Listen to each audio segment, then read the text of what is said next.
und 1.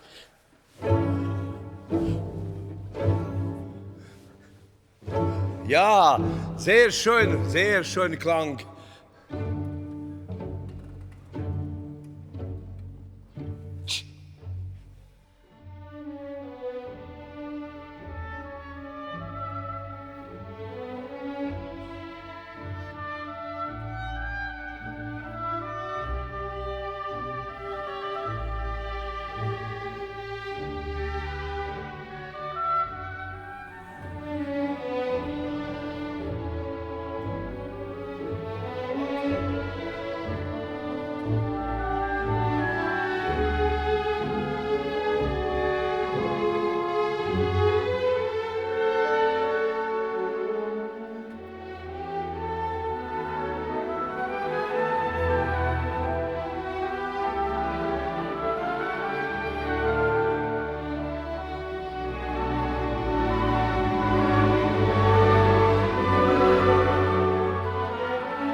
Ja, danke.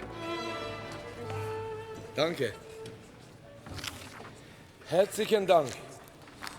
Wissen Sie, was habe ich jetzt gedacht, wie das gespielt haben? Ich habe gesagt, ach mein Gott, wie wunderbar spielen Sie.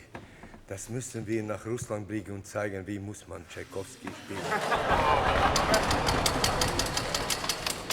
Complimenti, auf Italienisch sagt, ja? Immer Complimenti. Ja, schön.